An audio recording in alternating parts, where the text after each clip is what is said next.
bahas soal requestan ya terkait dengan materi kapasitor dan dalam kapasitor itu disisipkan bahan dielektrik. Oke, saya bacakan dulu soalnya ya. Seperti ini.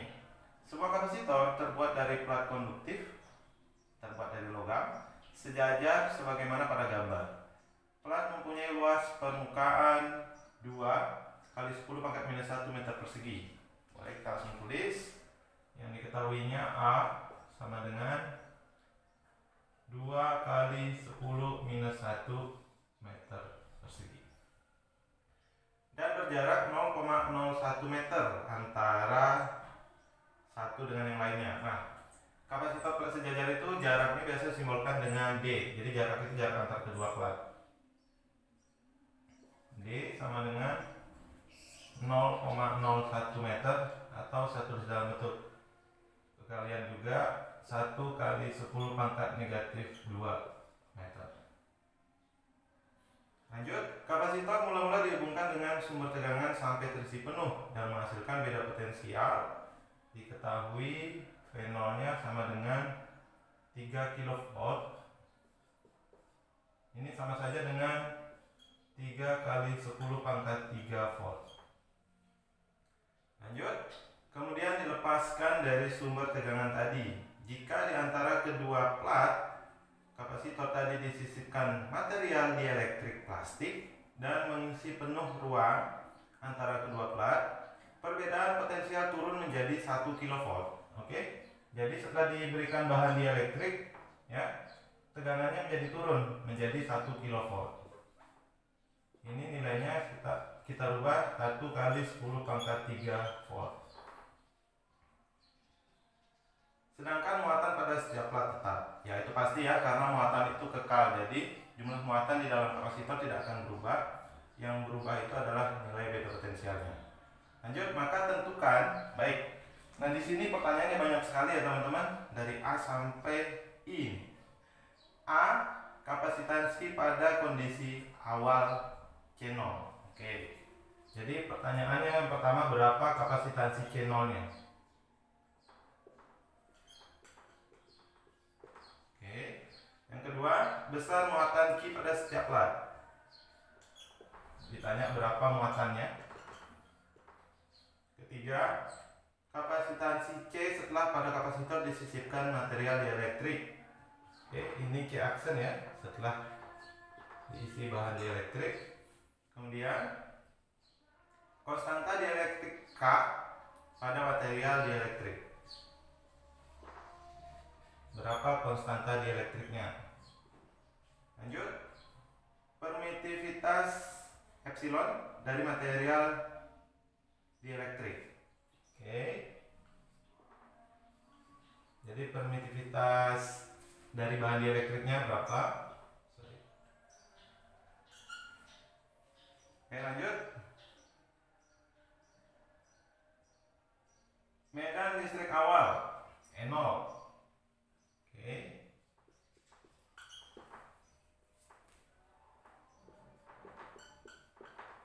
Ini F ya. Kemudian G.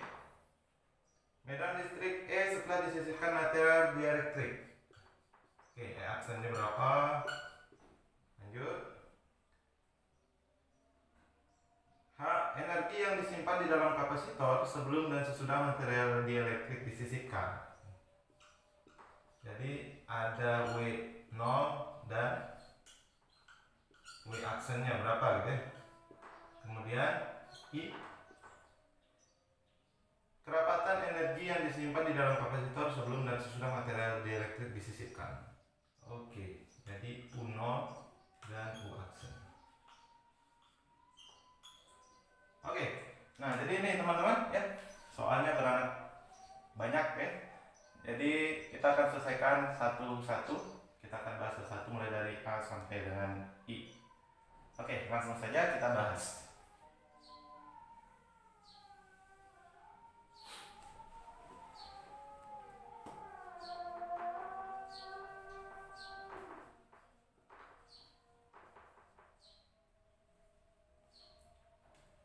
Baik, kita mulai dengan pembahasan untuk yaitu berapa nilai kapasitansi awal atau C0 ya. Nah, untuk informasi buat teman-teman bahwa persamaan untuk menentukan kapasitansi itu ya, C0 sama dengan epsilon 0 dikalikan dengan A dibagi dengan D. Nah, epsilon 0 itu permitivitas ruang ya, nilainya udah ada. Itu suatu nilai konstanta.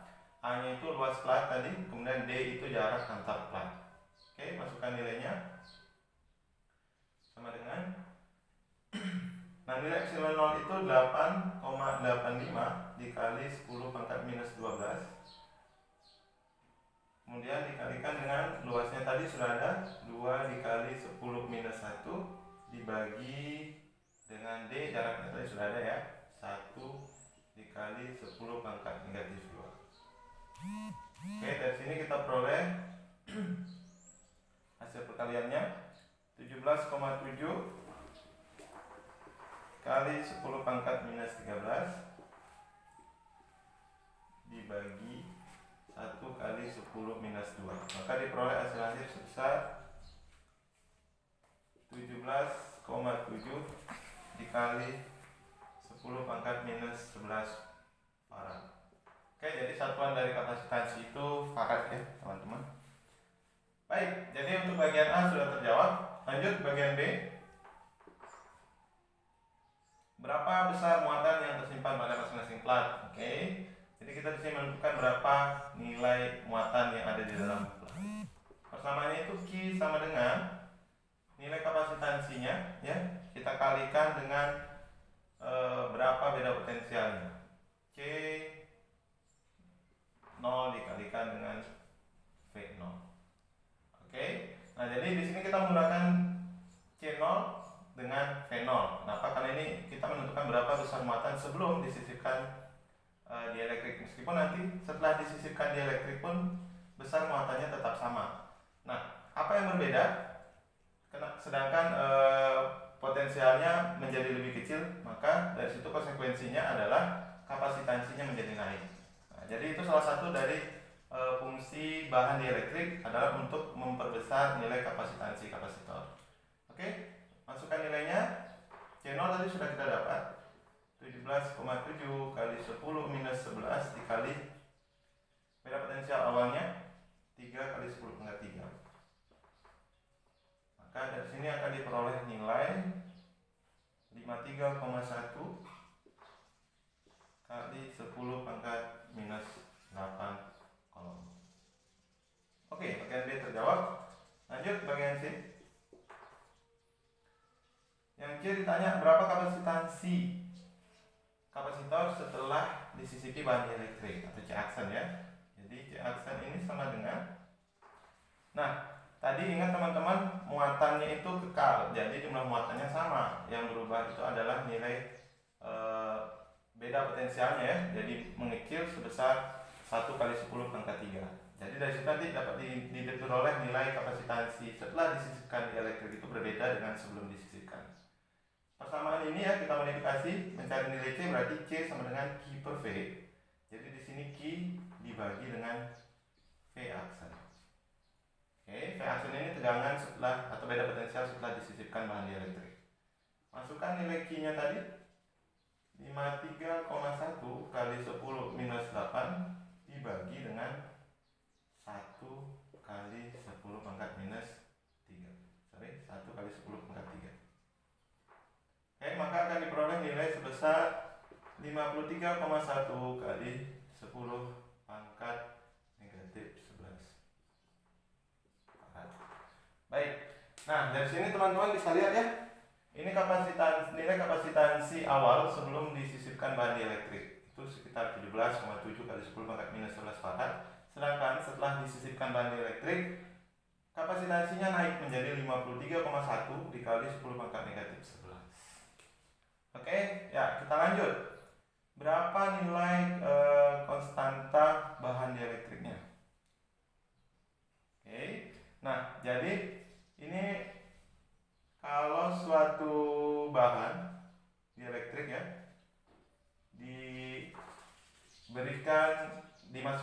disisipkan ke dalam kapasitor, maka nilai kapasitasinya naik atau persamaannya berubah menjadi seperti ini teman-teman. Jadi kalau awal mulanya menentukan kapasitansi itu sama dengan epsilon 0 dikali A dibagi dengan D. Nah, setelah disisipkan dielektrik ya, setelah disisipkan bahan dielektrik, maka persamaannya menjadi seperti ini. C aksen itu akan sama dengan epsilon 0 dikali A dibagi dengan D dikalikan dengan K. K-nya ini apa? K-nya itu adalah konstanta bahan dielektriknya. Nah, jadi inilah yang akan kita cari, berapa nilainya, gitu ya. Baik, kita sambung di sebelah. Oke, nah dari persamaan ini kita ingin menentukan berapa nilai K, ya. Jadi K, saya modifikasi di sini, K itu akan sama dengan C aksen dikalikan dengan D dibagi dengan epsilon 0 dikalikan dengan A.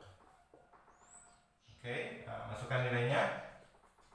C aksen tadi sudah dapat ya teman-teman, 53,1 dikali 10 pangkat minus 11 dikali dengan D.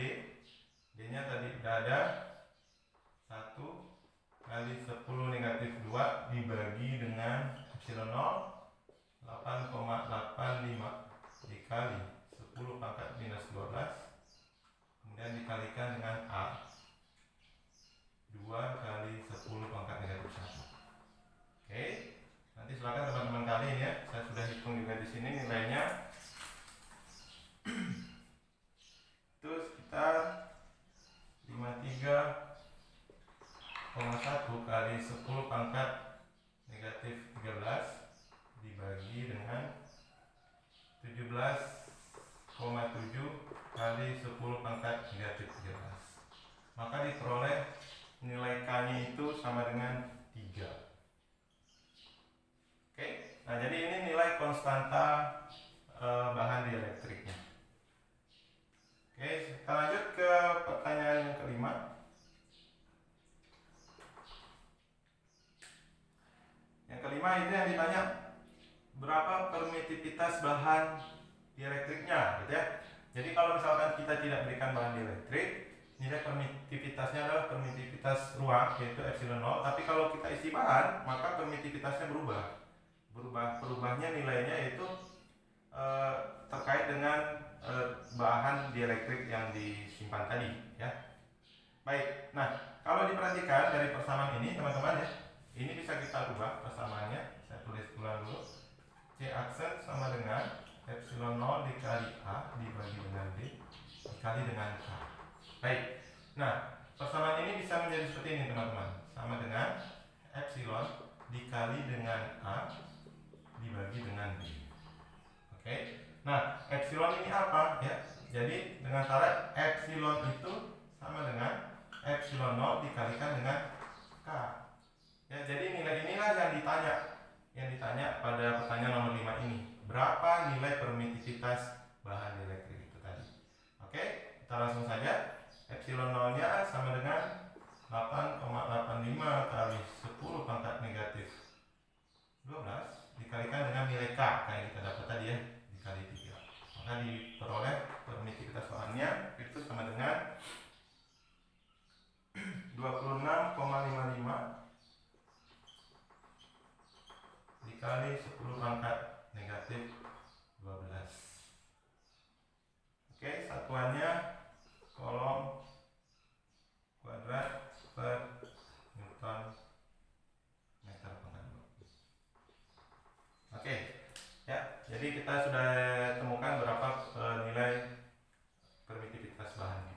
Kita lanjut ke pertanyaan yang ke-6 atau bagian F ya. Bagian F itu ditanya berapa besar medan listrik awal sebelum diisi bahan dielektrik atau nilai E0-nya. Baik, kita lanjut. F. Untuk menentukan medan listrik ya, hubungannya medan listrik dengan medan potensial dan jarak antara kedua keping itu seperti ini. E0 itu akan sama dengan V0 dibagi dengan D. Oke. Nah, kita masukkan nilainya. V0 nya tadi 3 kali 10 pangkat 3 dibagi dengan nilai D-nya tadi ada 1 kali 10 pangkat negatif 2.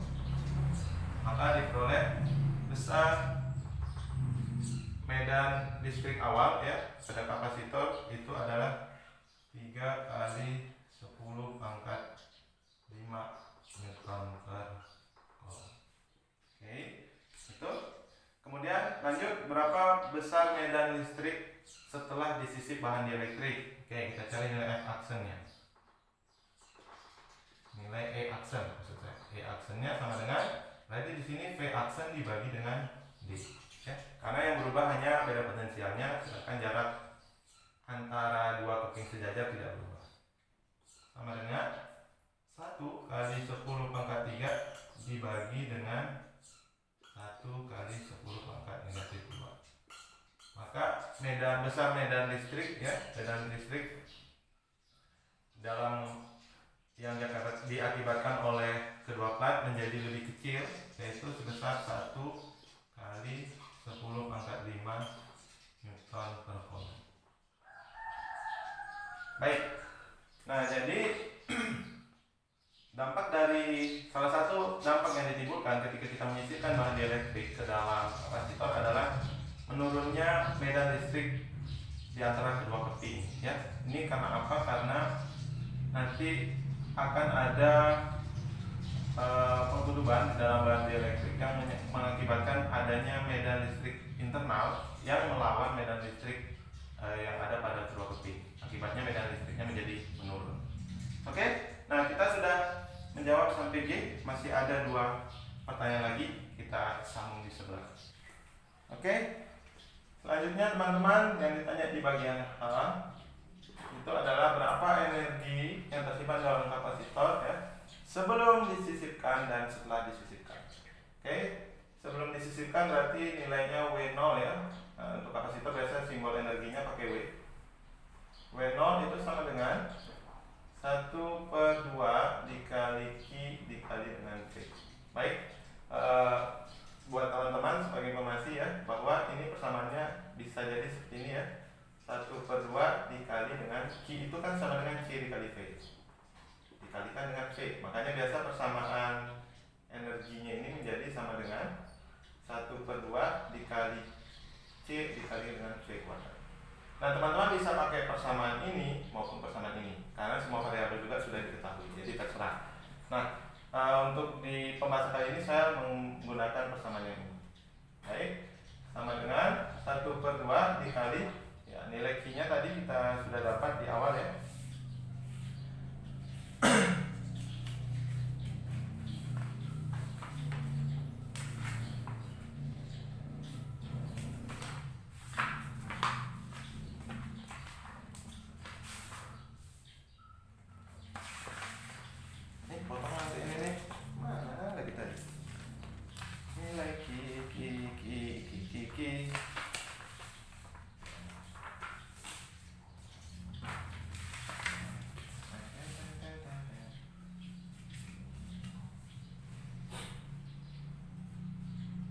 Kita masukkan nilai Q-nya. Q-nya tadi sama dengan 53,1 dikali 10 pangkat 8 dikalikan dengan V-nya, berarti di sini V0.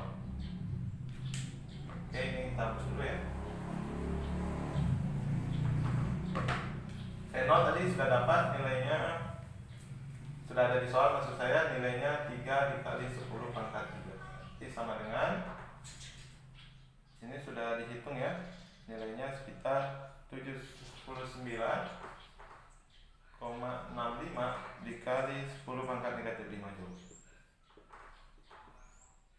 Oke, selanjutnya W aksen dengan persamaan yang sama, 1/2 dikali Q dikali di sini V-nya V aksen sama dengan 1/2 dikali 53,1 dikali 10 minus 8 dikali dengan 1 kali 10 pangkat 3.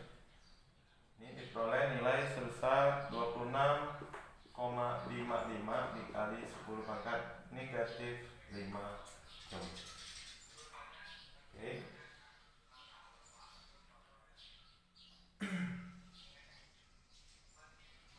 Baik, nah jadi ini adalah energi yang disimpan dalam kapasitor ya, sebelum dan setelah diisi bahan dielektrik.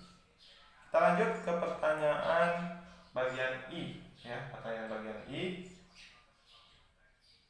yaitu berapa besar kerapatan energi. Nah ini mungkin agak jarang didengar ya buat teman-teman, bahwa persamaan kerapatan energi itu bisa ditentukan dan kaitannya dengan besar medan listrik. Baik, kita cari dulu bagaimana persamaan untuk menentukan besar kerapatan energi. Oke, nah persamaan energinya tadi ya, kita pakai persamaan yang tipe kedua, itu sama dengan 1/2 dikali C dikali dengan C pangkat 2 kan gitu ya. Oke, nah nilai C sendiri itu, C tadi sama dengan epsilon 0 kemudian dikalikan dengan A dibagi dengan B. Oke, bisa dimasukkan nilainya 1/2 dikali dengan epsilon 0 dikali A dibagi dengan B. Nah sedangkan besarnya potensial listrik itu kaitannya dengan medan B nih. Kalau kita mencari nilai V berarti V sama dengan E dikalikan dengan D. Masukkan nilainya di sini, E dikalikan dengan D pangkat 2. Oke.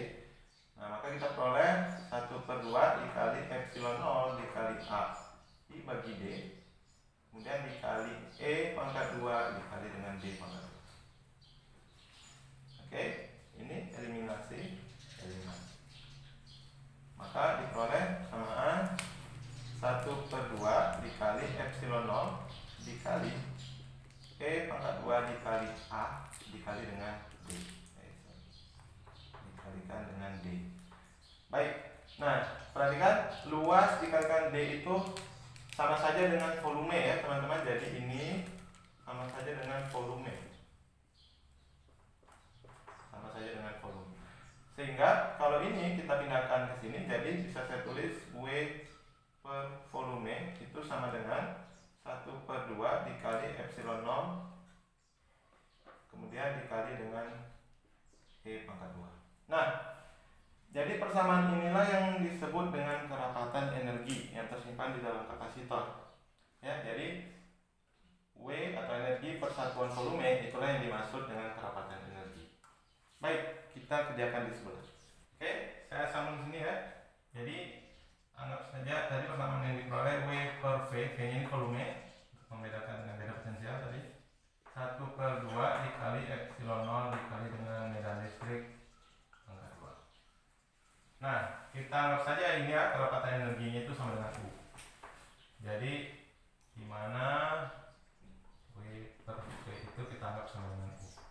Maka kita bisa menentukan berapa kerapatan energi sebelum disisipkan bahan dielektrik dan setelah disisipkan.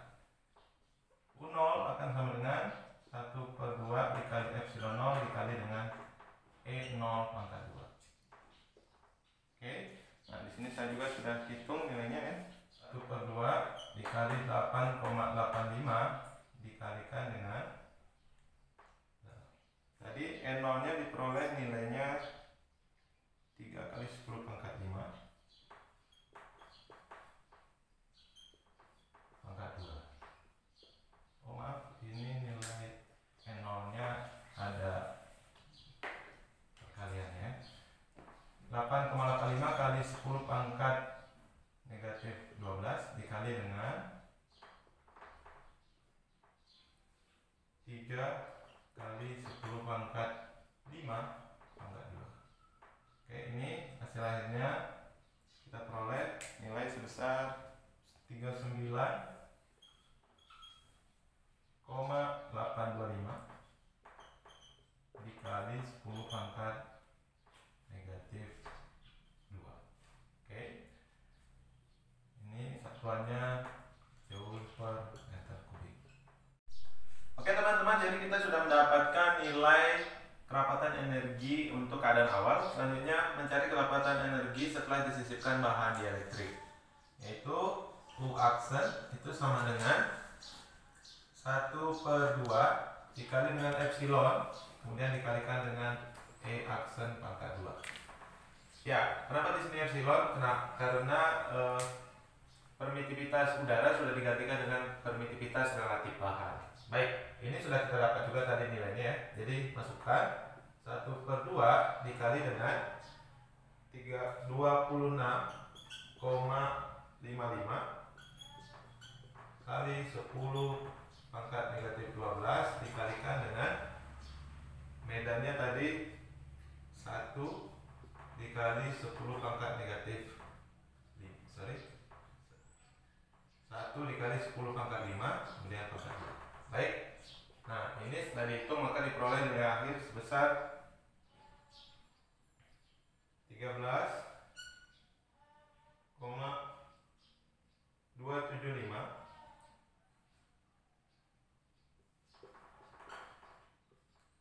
dikali 10 pangkat negatif 2 Joule per meter kubik. Baik, itulah dia jawabannya. Setelah kita menjawab satu demi satu ya pertanyaan di soal, ya kadang-kadang soal esai itu seperti itu teman-teman. Jadi soalnya biasa satu nomor tapi anaknya banyak. Baik, sekian video kali ini, semoga bermanfaat. Jangan lupa untuk like. Jika ada pertanyaan-pertanyaan silahkan tulis di kolom komentar. Kemudian jangan lupa untuk dibagikan kepada teman-temannya. Dan jangan lupa untuk support channel ini dengan cara klik tombol subscribe.